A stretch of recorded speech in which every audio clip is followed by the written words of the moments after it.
Hello, everyone, and welcome to the latest edition of Start with Sam. I'm excited to be back and talking something that's on the top of everyone's mind, especially conversation designers today.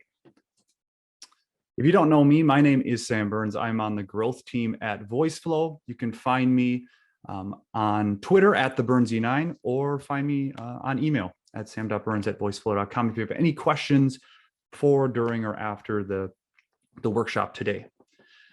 I know we have about only 45 minutes here as we go typically, so we'll fly through some of this intro and jump right into the tool and talk a little bit about migrating a Botmock project or any static export to Voiceflow. Obviously, it's probably not a surprise. You might have heard that Botmock is sunsetting their product, as of December 1st. So this is a great time if you're looking for a new tool, looking to expand your Voiceflow skills, or looking for a place to host or a new home for your conversation designs. This is a great chance to learn Voiceflow. Also, maybe your conversation designs are written down on a napkin. They're in Figma, or maybe in like a flow charting tool, for example. This is another great opportunity to learn the basics of rebuilding and recreating within Voiceflow. Some quick housekeeping things as we get started here. You can find Voiceflow on the desktop app or the browser at voiceflow.com. Find us on Twitter at VoiceflowHQ. Tweet at us, let us know you're here, send us any questions after the fact. And then also, as we've heard a lot of people ask, especially with the holiday week, this workshop will go live and stream on YouTube on our YouTube channel at Voiceflow after the workshop today. So you can watch it again, or maybe it's the first time you're watching it. Hello. This will be a good workshop to revisit many times into the new year as people begin to rebuild and migrate as we go. So the star of the show today, the exciting first ever guest on the new Start with Sam workshop series, Hillary Black. Hillary, I'm very excited to welcome you to the show today. How are you today? Hi, I'm good. I did not know that I was the first guest that you have on Start with Sam. You That's are. very exciting news. Your like YouTube, plaque is in the mail where it says first ever guest on Start with Sam. So that'll be exciting to hang on your wall, right? Yeah, absolutely. I'll definitely have to put it behind me here. Yeah. I'm sure many people already know your name in the space, but just in case maybe someone's watching this after the fact, they don't know you, maybe can you give us a brief background of who you are and what you do? Yeah, so like Sam said, if you may know me, you may not know me. My name is Hillary Black, and I am a conversation designer first and foremost. I am also the co-founder and head of conversation design and marketing at SMS AI assistant called Mav. And I also am the host of the Facebook community Conversation Designers Internet Club. I am the creator of the Daily Conversation Design Challenge with the Daily UX Writing Challenge. I also am the course author from UX Content Collective of the Chatbot Writing and Design course, which might have brought some of you to this session or to this recording today. And I am the creator of conversationdesignerjobs.com. I'm also a content creator. You probably have seen me in pretty much every place. So yeah, it's great to be here today, and I'm excited for this workshop. Absolutely. I don't know, maybe you should do a few more things because I feel like your resume is a little short. I don't know. It Yeah, seems I like think you're being so. pretty lazy, overall. So no, I mean your expertise on the content side, on the beginner, but also the advanced side is going to be valuable for from students to enterprise teams today. So excited to hop in. As I casually mentioned before you hopped on, obviously December 1st is that kind of looming sunset date for Botmock. Maybe can you give us a little bit of background for maybe if you're a student or maybe an indie designer, like what are some of the things that people are feeling right now and looking for as kind of before and then maybe even after this migration, or sunset date? Yeah, so like all of you, I was totally shocked to receive this news. As a person who has used many different tools, my online course was previously using Botmock. I have, used it a lot, and I also have used Voiceflow a lot. And so I definitely can sense a little bit of stress, especially with the short timeline of people having to figure out what they're going to do next, and just trying to figure out how to recreate these projects. Should you abandon your projects? Are you going to lose that work? And so we're definitely going to go through kind of what the experience is like from like myself as a user of saying I have this project now, kind of what do I do with it?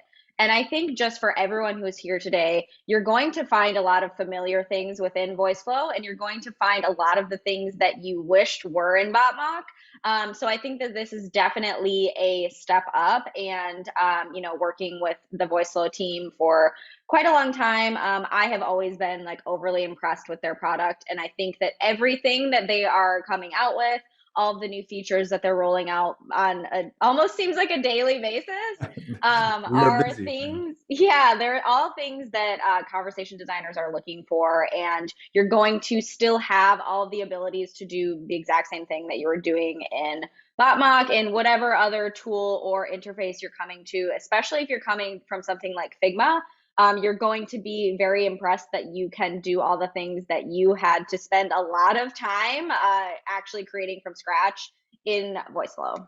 Yeah, yeah, and even launch right for Alexa and Google, which is I think exciting for some students and even indie designers too.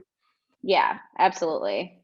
As you mentioned, for a quick background on the Voiceflow side of things, in case someone is brand new to it, right? We make it super easy to design, prototype, and launch conversation experiences across any channel, whether that's Alexa, Google, or using our API to launch to really any channel you want. A background on the enterprise side of things, some of the best teams in the world are using Voiceflow. Here's just a few of the logos you probably recognize. These companies are building IVRs, automated phone systems, to in-car assistants, to even just Alexa, Google skills and actions. So a wide breadth of on the enterprise side, but we also have a vibrant community of individual designers, makers, creators. One of our favorite stories is an original community member, Nate. He created, just in his spare time, created a relaxing sleep sounds Alexa skills that actually grown into not only just a side hustle, but a profitable business, right?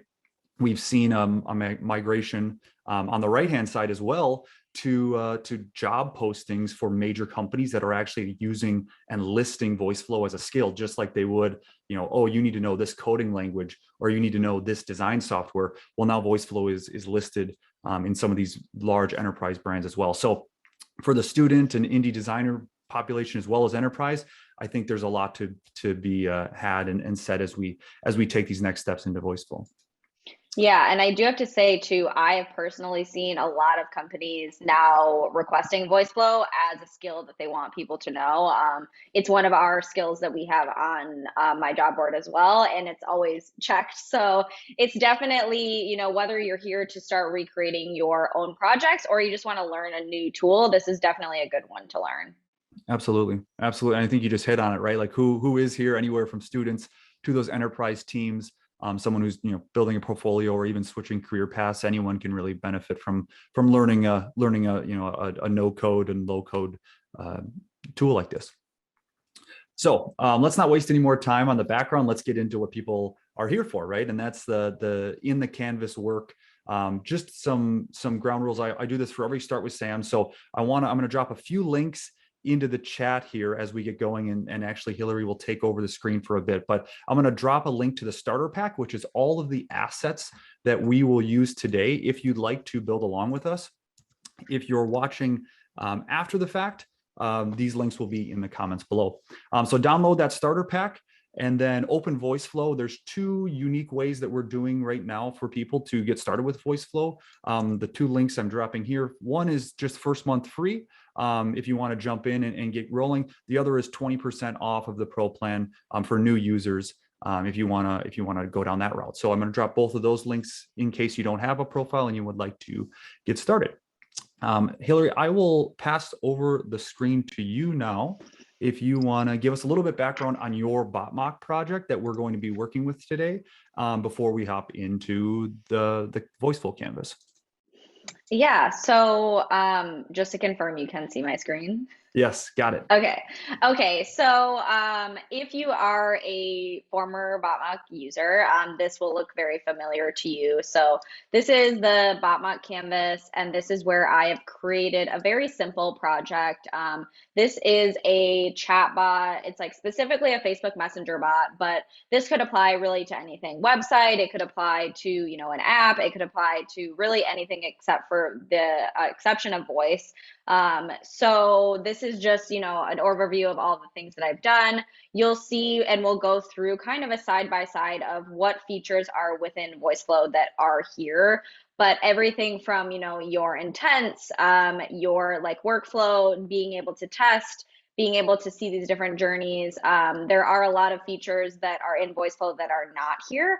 And so you'll definitely be able to have more customizations. You'll be able to actually navigate people through your canvas and really collaborate with people in, I would say, a better way, a more easy to use, easy to read and see way. So if you have not done this yet, the last thing I kind of want to call out about this canvas here is the download. So if you have not exported your Botmock project into a PDF, which just this is what you will receive once you do that. But yeah, just go here, make sure that you export your project so that you are able to reference it and you're able to, if you want to recreate those, maybe you want to start from scratch, maybe you want to, adapt your new project and edit it while you're transitioning tools, but just make sure you do that before December 1st, which is, I think, a week from today. Mm-hmm. Yeah, so there's still some time. And if anything, the very least, if you don't want to, kind of follow along and rebuild while we're rebuilding, I would at least suggest to go into your account and export your project. So like I said, this is the export that you receive. It's not necessarily actionable. So you are able to export a JSON file. I believe you have to send them an email. But this is something that you can at least be able to look at. And then you might do, some of the things that I have done between either tool is to create some sort of reference that I'm going to be using for the copy. So if you are a student of my chatbot writing and design course, you will know exactly what this spreadsheet is. But if you are just a conversation designer, a curious person tuning in, you may not know what this spreadsheet is. But this is a template that I use to write all of my scripts. So in here, I haven't put the images in, but you can just kind of see an overview of how I'm writing this experience, how I would be able to recreate this because I have the file that I can then copy and paste into the new tool. I have all my flows here, and then, I have everything that I need in order to keep going. So this might be something that you have, it might not be something that you have, but I just kind of wanted to give an overview of, this is the static version, this is sort of the other version, and then we're going to be recreating this exact project in Voiceflow now. Yeah, absolutely. And I'll just say too, I think, having that standard practice, whatever it is for conversation designers, right? Like having that practice and then following it is so valuable, right? Especially as you're building from a foundational and in this kind of crazy migration unknown, like having it in a core place while you transfer is so important, I think, too, to always reference and go back to. So I'll double down on saying how important it is because I don't think you give enough credit to it as well. Yeah, absolutely. And it is just something of seeing something in this type of way is very different than seeing it in this way. So I just personally like being able to have the copy easily accessible. But a lot of people can just jump in and start writing it directly in a visual tool. It's kind of a personal preference. And also, if you're working as a part of a team, it is nice to be able to invite people to this, but you can also invite people to your Voiceflow projects as well. Yeah, absolutely. And on that note, why don't we hop in the tool and I can invite you to my project? Does that work? Yes, yeah, I will pass the screen back to you. Okay.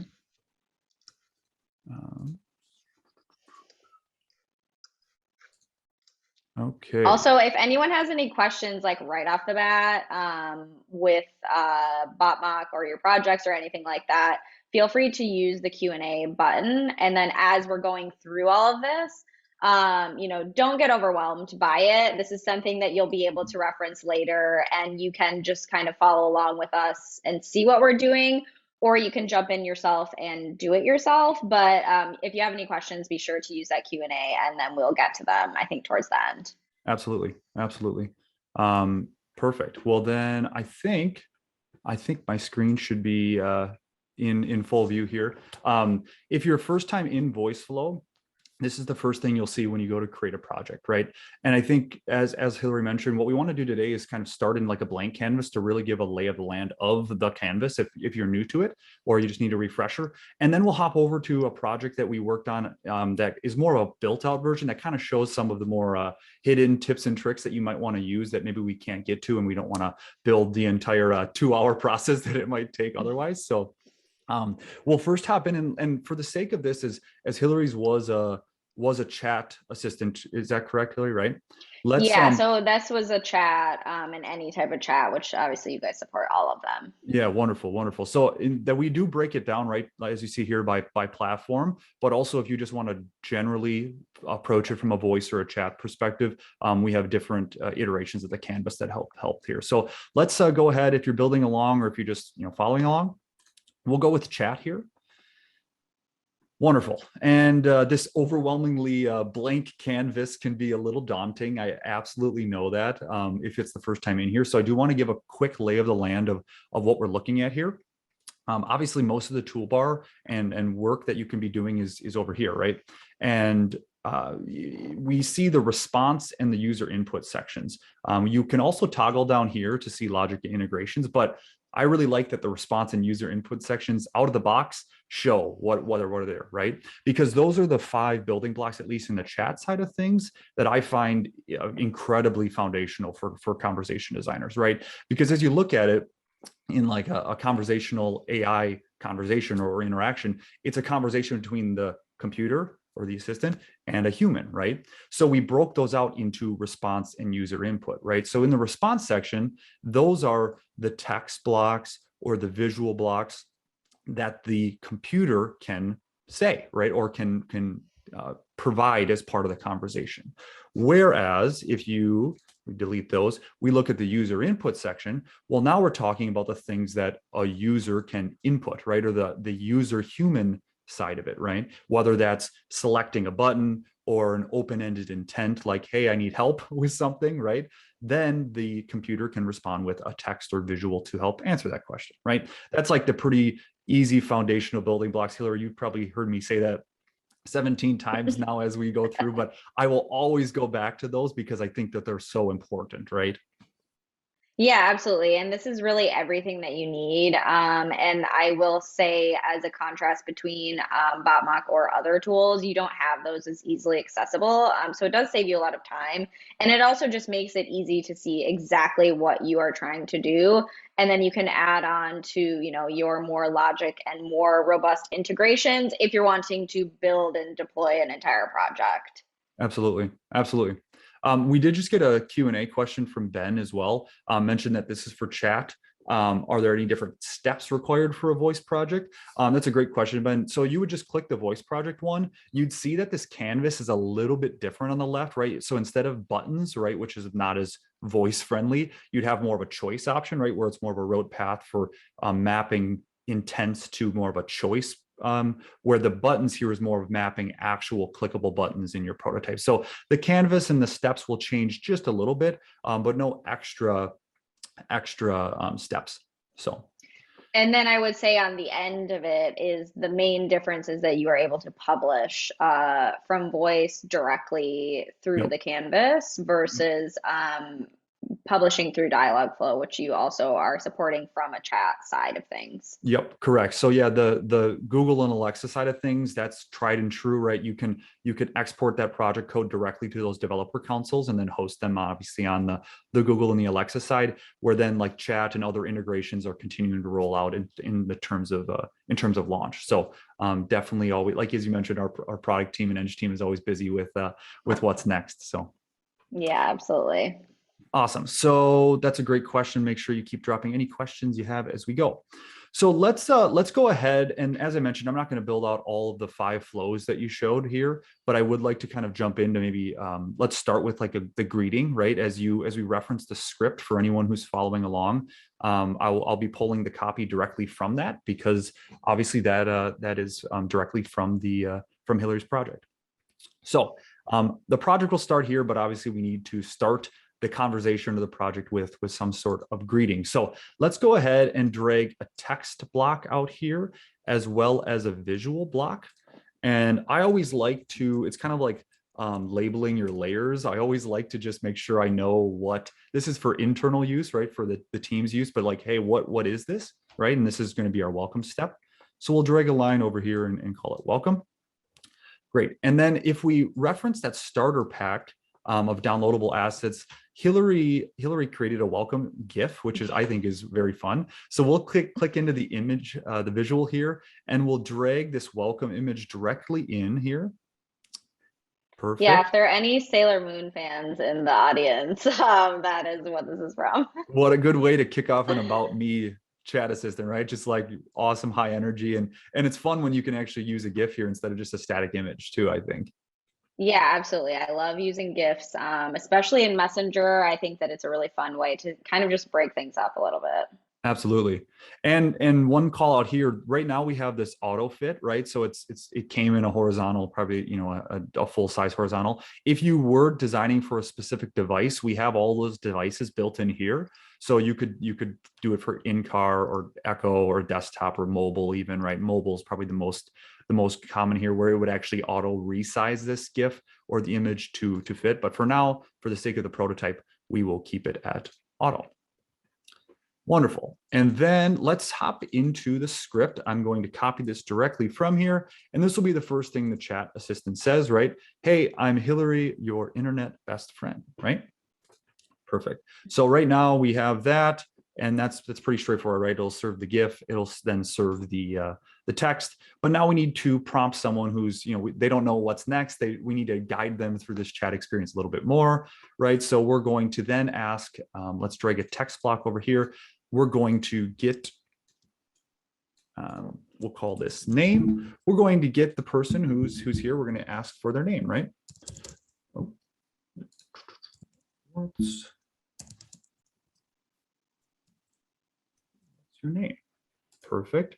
And let's connect this so the assistant knows where the conversation continues.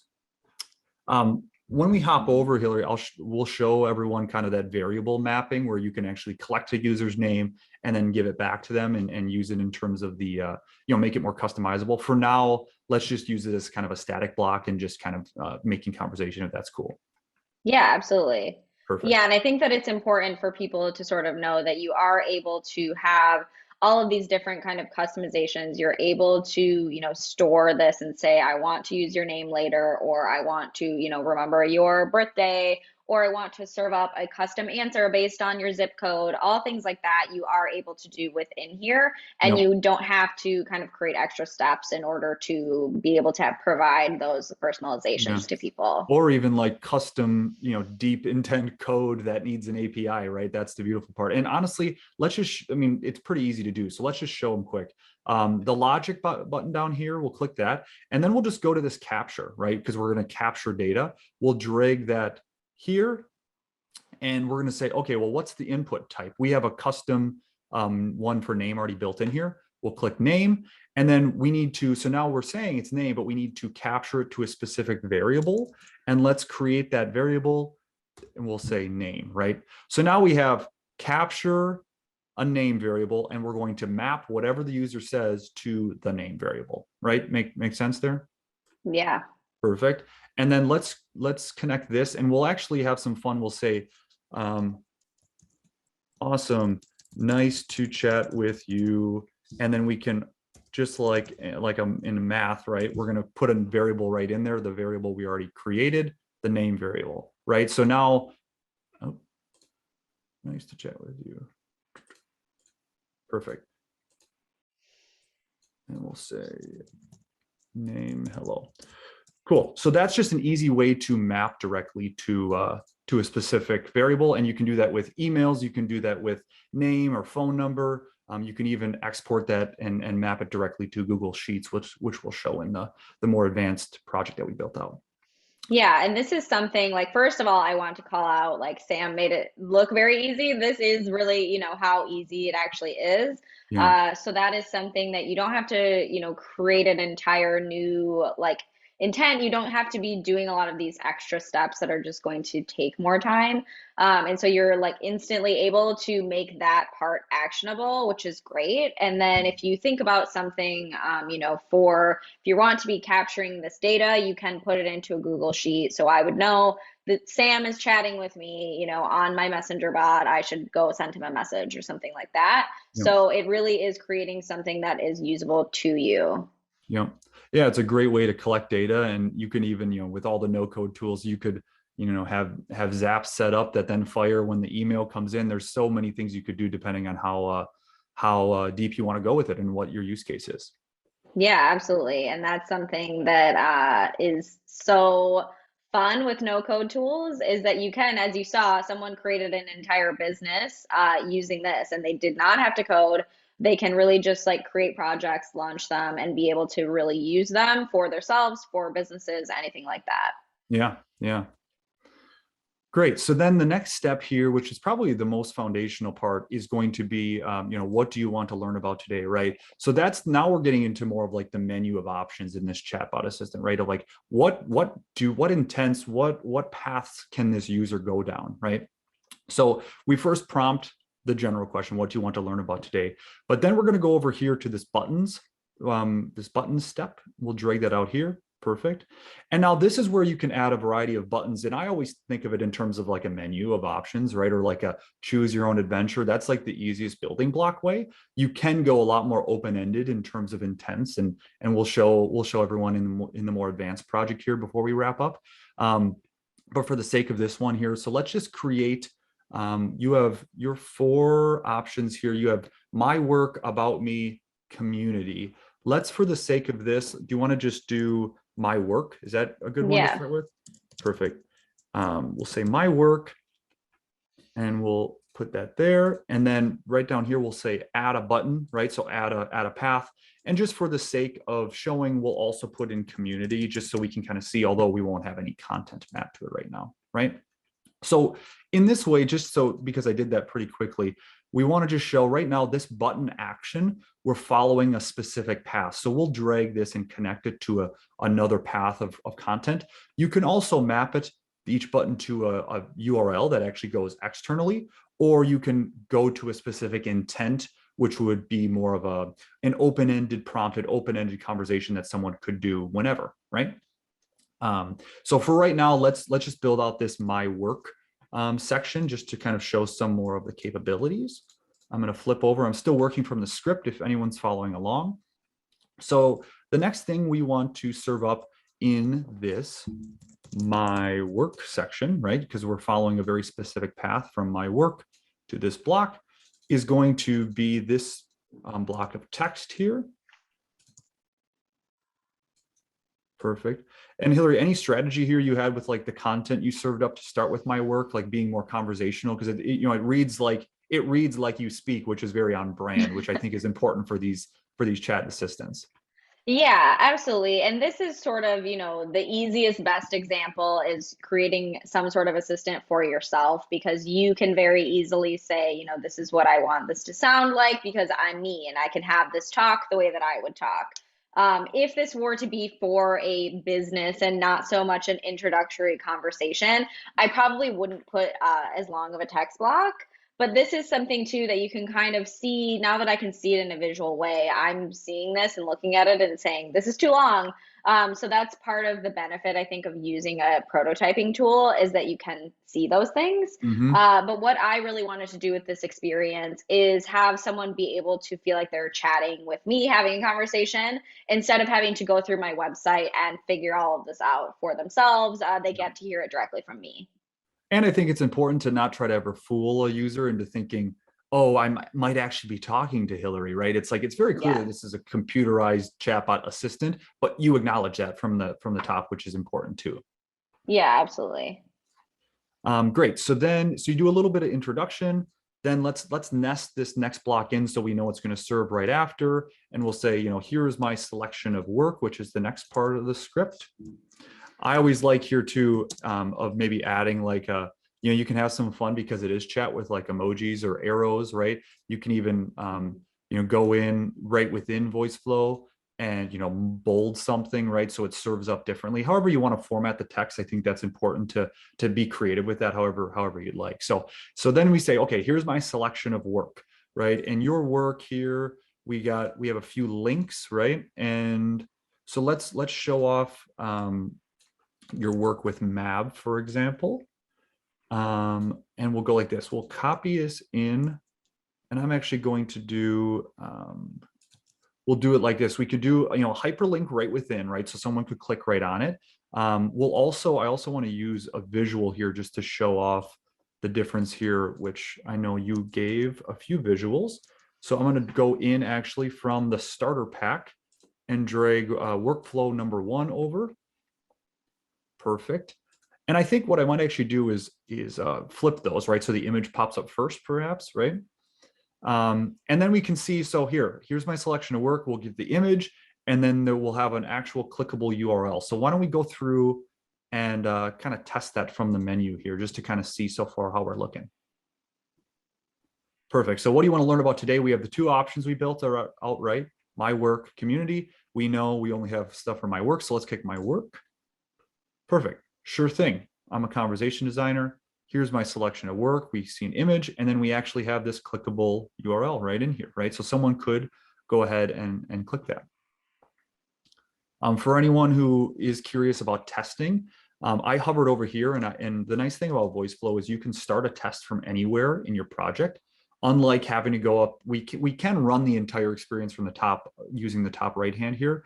But the nice part, it saves you so much time, I can attest to that, is being able to run the test from anywhere in the project, which is nice. If you know the first 90% is good, don't retest the first 90%, 5 more times if you don't have to.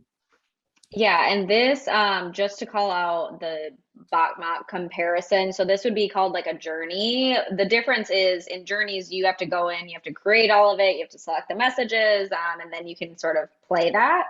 This way, you can easily watch it from anywhere. You could watch it as many times as you want. You can also, take a screen recording of that if you want to create the little video just of that isolated path. And that's something that you could use, in your portfolio. That's something you could use if you are in the Daily Conversation Design Challenge. That's something you could also use as your work, or you could take a screenshot. There's a lot of different options of how you can sort of illustrate what you've done here. Yeah, that's a really good point. And I can show that pretty quickly on here as well with the share button. This is a great place for collaboration in general. Obviously, I have invited you to this space, Hillary. So that's a great way where we can like live collaboration in real time collaborate in the project if we want. But I want to call out the share prototype probably the most. We did have a question about chat versus voice and how that will look. In terms of testing, whether it's a chat or a voice project, you can toggle if you want it to be voice or chat testing. Obviously, because it's a chat, we'll keep it a chat. But I really love this part where you can actually customize the appearance and branding of the prototype. So for example, like the students that you work with, Hillary, or like someone does it for like a job application, or maybe it's just an internal prototype that you want to impress your team, right? This is a great place where you can put a logo, you can put your face in here if you'd like. You can even customize the hex code or color depending on your branding. This is a really good way to make sure that the link that you send is spot on with the experience you're trying to create. Yeah, and this is something if you were going to be creating something to send to someone, say to apply for a job, you could very easily customize it. You could create, a personalized prototype that's for a specific business, and then you could put their logo in there so they can see this is the type of work that you could expect from a conversation designer like yourself. Yep. Yeah, have your prototype match the work that you put into the actual conversation and to the design, right? It's not just the design and the canvas hygiene, right? It's the actual external branding as well. Yeah, absolutely. Perfect. So that's a quick call up. But as you can see here, we see You can see me now. Hillary's cursor on there and mine as well. So it's really nice to work in tandem if you have a team of 20, or maybe you need to submit it to a team member for your student showcase, and you're both working in. Or either way, it's a very good idea to use real-time collaboration. Let's actually test from this welcome message just to see the name variable in action as well. Perfect. What's your name? Well, I'm Sam. Awesome. So here you can see, awesome. Nice to chat with you, Sam, right? So the variable I put in here is directly mapped to this blank spot. And then we go right into, well, what do you want to learn about today, right? And you could even, we've had some fun before, Hillary, where we'd say, maybe we skip this block and instead it's like, what do you want to learn about today? And then you make it more personalized, right? And you put in the name variable here, for example, right? That's another good way to then maybe we could even get rid of this block and go right here. Yeah. That's a great way to make it contextual. So we'll say, what's your name? Sam. Oh, I did not save it. That would help if I actually saved it, huh? But I think people get the point, right, of how easy it is just to map these different variables directly into the tool. I think it's just not updating right now. So great. I think that's a very good foundation. I'm seeing if we missed anything else, because you have some good links here. We could map. I'll also just show off this button, one more button option here. If we wanted to, for example, say like, let's say my LinkedIn, right? And we want to do like a direct button, right? You could go URL, and we'll say like linkedin.com just for the sake of it. And then, when someone would want to click on this, we go right into it being a live button that could then outbound link, right? We could actually click that and it would be an external URL, which is very helpful, right? You could have all of your social platforms, LinkedIn, Facebook, Instagram, TikTok, all right there, which is pretty useful for chat as well. Yeah, and this, I just also want to say too, if you were designing specifically for Messenger or for web and you were wanting to create like an image carousel, you could just put images over each of the buttons or each of the links or each of the text, just to sort of exemplify what that would look like. Yeah, that's a very good point. And I'll drag one more visual out here and use workflow number 2 image that you had sent, for example, right? So like the second thing, and then you could just you could even give context, right? Of like, Yeah. My personal portfolio, right? Or whatever this is, portfolio.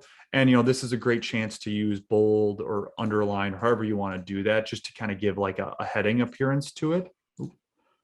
Again, this is not the best content work, but more of just showing features as we go. But this is really nice where you can see you could do a headline, an image, and then also a hyperlink for each, for example, to kind of create that carousel look. Yeah, and that's something that you could create it if you were passing this along to your team, and you could even mark up on the canvas and say, "Hey, this is a carousel." Then they would know what to do with that. Yeah. That's very specific to Facebook Messenger. So if you're designing in other platforms, that would not be what you need to do.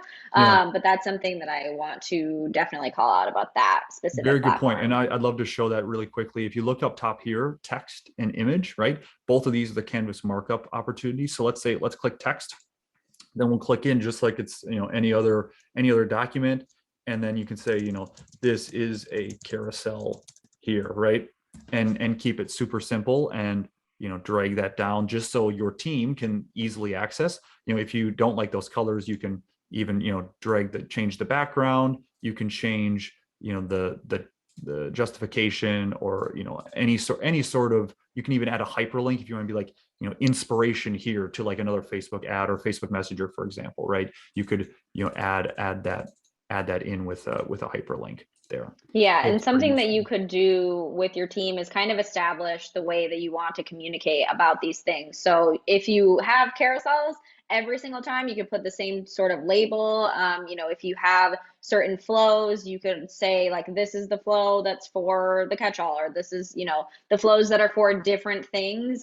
You can signify those by marking up the canvas, which is super, super helpful. It makes it a lot more easy to understand what the heck you're looking at versus just sending a flow chart and hoping that they figure it out. Absolutely. Because we've all been there where like the PDF export is just like endlessly long and it's like so much of like that person's creative space. And you're like, I can't read a book that I don't know the language of, right? So like at least give a little bit of context, I think is a great point. Yeah.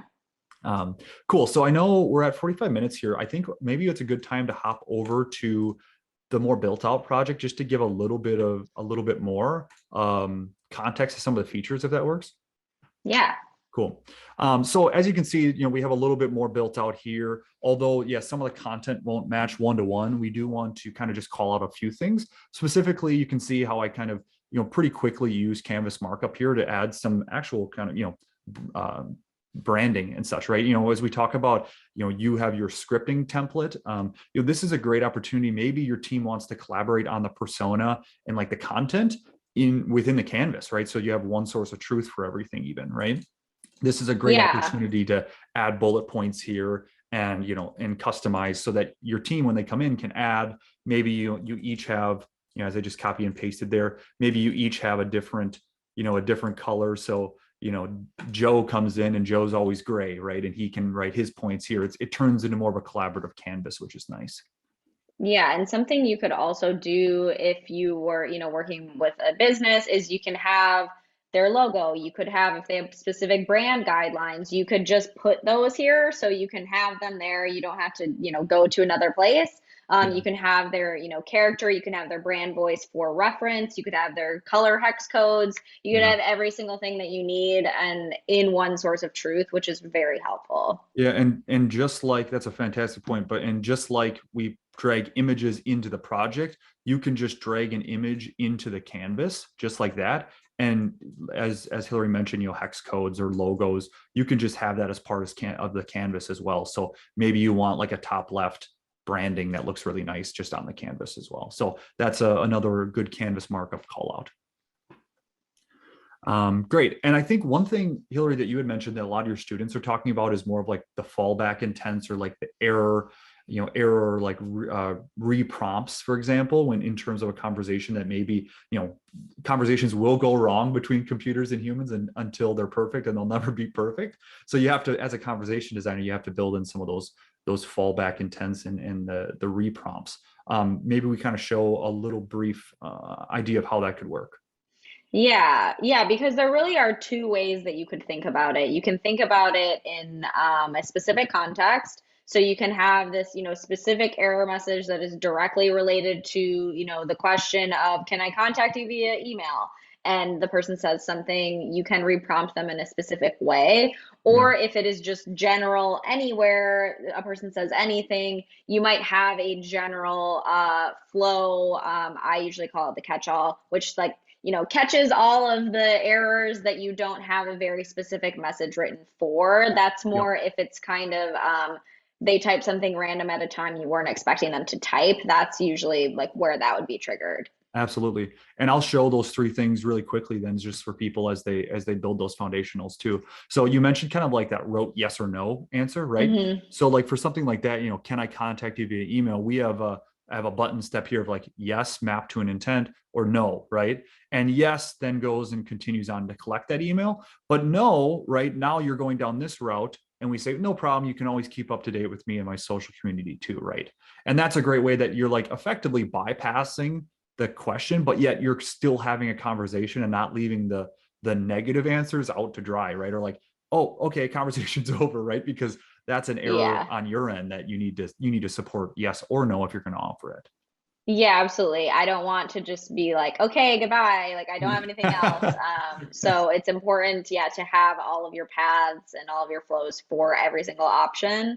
Yeah. And then also having, a plan just in case they said something entirely different. Yep, exactly. And that's a good point here where as we build out this menu, right, we've seen this before, now it's a little bit more built out. One thing that you can consider is not only having a I'm all done, right? So giving as you loop back to that menu many times, you want to be able to offer the person when they're done to say I'm all done, right? And bring them down to a goodbye message. But also we have it built into any sort of choice or intent, for example, to have this no match option, right? So if someone inputs something as part of this menu that does not match any of these options, then we could trigger something that's called a reprompt, right? So here you could say, I don't have that answer, comma, but you can ask for any of the above options, right? Something like that then reprompts that person. Here I have it mapped to something else, but you could have that no match prompt, to a path, or just to have it reprompted back to this entire menu, right? So if someone clicks something that's not one of these five, then they're served this option and reprompted back to the top of here are the menu options again. Does that make sense? Yeah. And Okay. are you able to reprompt more than one time? Yeah, so you would then you would add a text block here, right? So you could Hmm. add as many as you'd want. And maybe after the fifth reprompt, you just automatically say, okay, can't help you. Click here for more info or send me an email, right? However that would go. We have this message that you would kind of built out of like, you can reach me via email here, and, having still fun with it and not being, rude and done with it. But you could map to um, excuse me, a no match here. So yeah, you could map directly to a path at that point and have it come down here at a certain reprompt number. Yeah, and that's something that you, as a designer, you can have different levels. So I typically have three levels where the first one I would re-ask the question. The second one, I might try to provide more concrete answers, especially if you have something open-ended where you are using intents, they're just not saying it right. You need to then maybe present them with a menu. And then thirdly, I will give them some way to contact a person, whether that is through a handoff to a live chat, or if it's an email, or if it's, a phone number, any of those types of things, just to sort of give them somewhere that they can go because whatever they're doing is not working.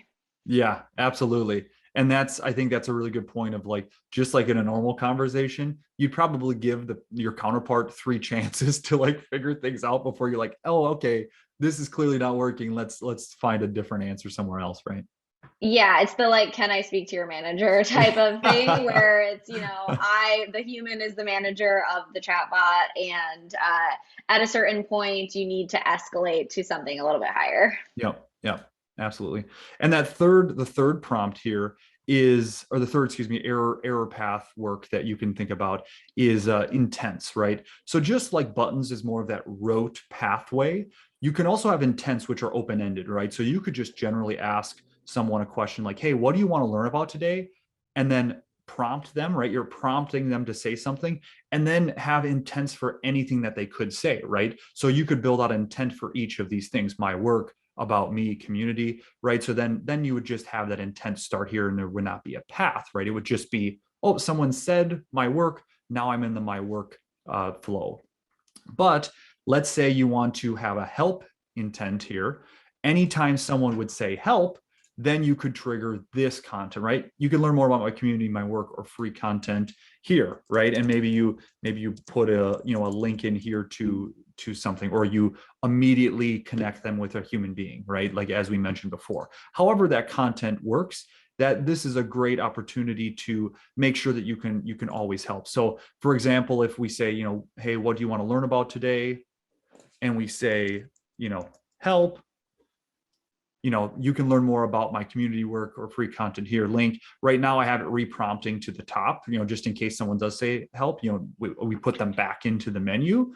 But for example, you didn't want to do that, right? You delete this and immediately have it, be you could put a button in here, for example, to say, email us, or whatever that would be, right? However you want to go about that. But this is another way where, as you see, in terms of the project, this is just a floating block, right? There's no line connected to this, Hmm. but it's just a floating catch-all, as to use your words, a catch-all of help, for the project. And this applies to voice or chat, making sure you have these intents of really anything that someone could say. And if you don't have that, make sure there's a help or a fallback that would get the person on the right track. Yeah, and so this is something that if you were going to create a catch-all that was not a no match, it's just more general. If a person came in and they were like, what the heck is this? I can go to a more general flow that I just have isolated by itself, but it can still be within this canvas. So in the script, I kind of have another tab. I could just have that tab. It could be floating kind of in here, and then I can reference, hey, this is the catch-all by using the markup. Yeah, no, absolutely. And then, yeah, your team could always know, like, don't touch this because this is the holy grail of help over here, right? Yeah, that's why you made it red. Yeah, right. Right. Red just for not for emergency, but just so you can see it, right? Yeah. Great. And I think the last thing I'll call out before we wrap here is just some of the other capabilities and some of the integrations and logic. As some people might take another step forward, or maybe they're already advanced conversation designers and they want to, really collect data and manipulate data and post and get, you can always use API here.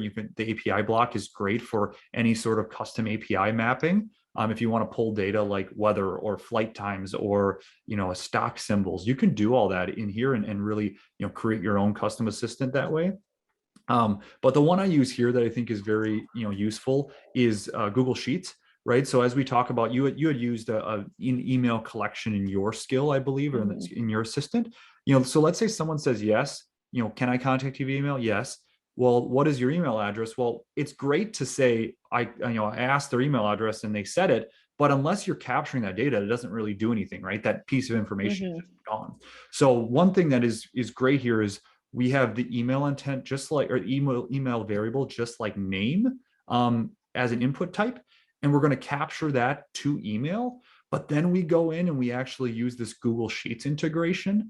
And I won't go through this whole step, but you would just link your Google account and you would select the spreadsheet that you need, the sheet within that spreadsheet, and then the column that you want to map the variable to. So you could even go as far as name, email, ask them where they're from, any sort of information you can map to a database. Well, maybe you could even use Airtable, for example, with our API. But Google Sheets, that block is built in already. So this is a really nice way of collecting data and using your assistant to be very powerful and hopefully make it even more valuable for the user as possible. Yeah, and you could do anything from this, whether you have, a portfolio bot or you have your own business or you're a freelancer. You want to use this for lead collection, and you can even, connect your Google Sheets to Zapier, to MailChimp, and then send them an email right away. Try to set up a call with them. It's really a good way to sort of keep going with the experience that you're doing, and you don't have to leave here. So this is all something that is, very different about Voiceflow versus other tools, especially if you're coming from a static tool like Figma. Like, this is not Yeah, right. Figma. This is a new thing. But even any of the other prototyping tools available, you can't do these types of things. So you're not able to kind of fully go no code and do something, accomplish something that is very useful to you in a monetary sense, right? Yeah, absolutely. You can build your own tech stack and operational business or service offering, or even just a creative hobby. And you want to create choose your own adventure story. You could do that too, right? And I think that's the beauty of this is it fits whatever creative or work that you need to accomplish, which is exciting for chat, multimodal and obviously voice as well. So you just got a lot of information, right? A quick how to. Obviously in a live setting, we're not going to cover everything that we can possibly do, but really the big question is like, what's next for me? And we know that there's different people along this conversation design path. So no matter what, for everyone, we recommend exporting. Hillary hit on this already. Export PDF, export as a video file to kind of see it again as MP4, and even export as a JSON if you can, especially if you're in an enterprise team, because that underlying code can be useful in terms of importing.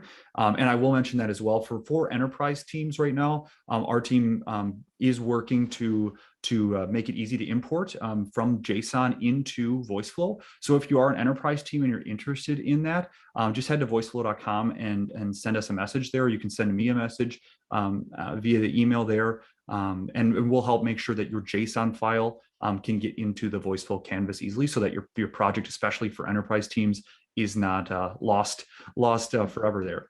And then if you're an indie designer, we have a lot of different resources, especially the templates I'd recommend. We kind of hit on the company FAQ and the interactive resume template use cases a little bit today. And I will drop some links to each of those specific templates as well after the fact in the email that I'll send out. But these are great. And Hillary, I know you've used both of these.